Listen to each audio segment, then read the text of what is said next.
नमस्कार, आप देख रहे हैं जेके 24/7 न्यूज। मैं हूं मनीष कुमार झा।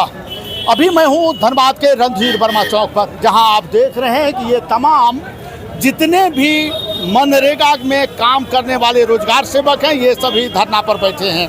इनके अध्यक्ष हमारे साथ हैं। सबसे पहले इनसे लेते हैं, इसके बाद अपनी प्रतिक्रिया देने का हम प्रयास करेंगे। क्या है पूरा मामला, क्यों बैठे हैं धरना पर? मामला ये है कि झारखंड में मनरेगा विगत 17 वर्षों से काम कर रहे हैं और ये जो भी सरकारें हैं शुरुआती काल से अभी तक बहुत ही अल्प मानदेय पे खटा रहे हैं। वर्तमान जो स्थिति है, इस स्थिति में बहुत ही एक भयावह स्थिति मनरेगा कर्मियों का हो गया है। विगत जब ये सरकार बना, उससे पूर्व माननीय मुख्यमंत्री के द्वारा संविदा संवाद में ये वादा किया गया था कि आप तमाम संविदा कर्मियों को, विशेषकर मनरेगा कर्मियों को हम स्थायी करेंगे।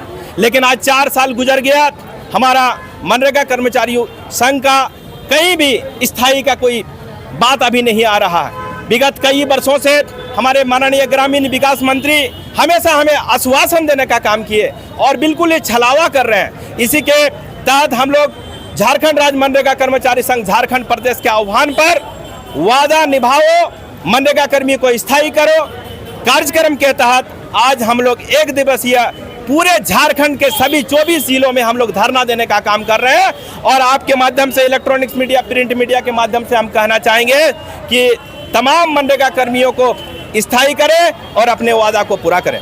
यदि नहीं करते हैं, जैसा आपने कहा कि लगातार 4 वर्षों से छलने का काम किया जा रहा है, आप परेशान हैं, अगला कदम क्या होगा?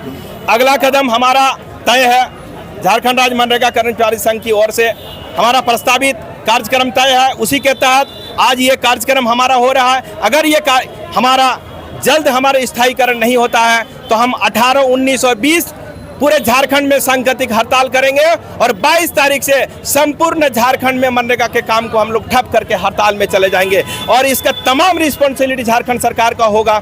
और इसी उद्देश्य से हम रिक्वेस्ट करना चाहेंगे, अभी हमारे माननीय ग्रामीण विकास मंत्री नए जो डॉक्टर इरफान साहब आए हैं, उसको भी हम यही कहना चाहेंगे कि आप आए हैं, आपको तमाम हम लोग मनरेगा कर्मचारी संघ की ओर से हार्दिक अभिनंदन। साथ ही हम रिक्वेस्ट करना चाहेंगे कि माननीय ग्रामीण विकास मंत्री आलमगीर साहब जिस तरह काम को छलाव और धोखा देने का काम किया है, उससे हट के हम पर सहानुभूति करें और हमें स्थायी करें। लगातार सरकारें बदलती रही हैं, इसका कितना प्रभाव पड़ा आपके मनरेगा कर्मियों पर? बिल्कुल प्रभाव तो पड़ रहा है, लेकिन वास्तविकता ये है कि सरकार आती है जाती है, ये बड़ी बात नहीं है। बड़ी बात ये है कि सरकार में इच्छा शक्ति होनी चाहिए।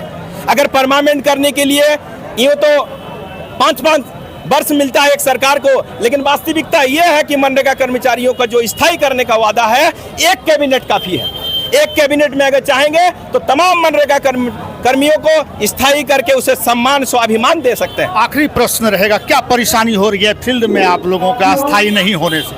देखिए, सबसे पहली बात जो परेशानियां हैं कि ये बहुत ही अल्प मानदेय पे हम लोगों को खटाया जा रहा है। और मैं आपको बताना चाहेंगे कि पूरा झारखंड में करीब 100 मनरेगा कर्मी विभिन्न कारण से, चाहे हार्ट अटैक हो, चाहे ब्रेन हेमरेज हो, चाहे एक्सीडेंट हो, ये तमाम ये पर एक तरह से कहिए कि काल के ग्रास में चले गए। और इसका वास्तविक कारण आर्थिक तंगी है और इतने कम पैसा दिया जाता है, जिसकी वजह से हम समझ रहे हैं कि उनके परिवार का भरण पोषण सही ढंग से नहीं करते हैं और यूँ कहें कि इलाज को भी ढंग से नहीं करा पाते हैं। तो सबसे बड़ी बात है कि ये काफ़ी परेशानी ये है। और अगर यूँ कहें, जो हमारे परेशानी के फारसी के एक चंद शायर से हम कहेंगे कि तन हुमा दाग दाग पंबा कुजा ने हम, पूरे बदन में जख्म ही जख्म है, मलहम लगाऊं तो कहाँ।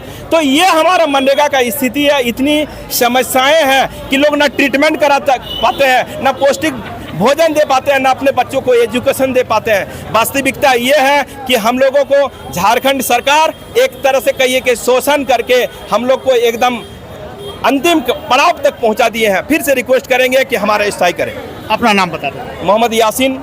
बहुत बहुत धन्यवाद यासीन जी। ये यासीन जी थे जो अध्यक्ष हैं, ये आज प्रतिनिधित्व कर रहे हैं और अपनी मांग रखने का प्रयास कर रहे हैं। इनका सीधा कहना है कि अल्प मानदेय में जिस तरह लगातार क्षेत्र में मनरेगा कर्मी भ्रमण करते हैं और इन पर महात्मा गांधी रोजगार योजना गारंटी जो देते हैं सरकार, वो टिकी हुई है। यदि सरकार इन्हें ध्यान नहीं देती तो आने वाले समय में इनके अनुसार ये लोग बड़े हड़ताल पर जाएंगे और इसके लिए सरकार जिम्मेवार होगी। अगर आप क्षेत्र में जाएंगे तो आप देखेंगे कि मनरेगा के तहत मेड़बंदी या टैंक का निर्माण, अनेक ऐसे कार्य हैं जिसमें इनका होना अति आवश्यक है। अभी जो सरकार की यानी राज्य सरकार के महत्वाकांक्षी योजना है अबुआ आवास, उसमें भी मजदूर देने का काम या उसे मजदूरी देने का काम सरकार की ओर से ये मनरेगा कर्मी ही करते हैं। अब ये देखना होगा कि सरकार कब तक इनकी बात को सुनती है, क्योंकि प्रजातंत्र में अपना बात रखने का अधिकार सबको है।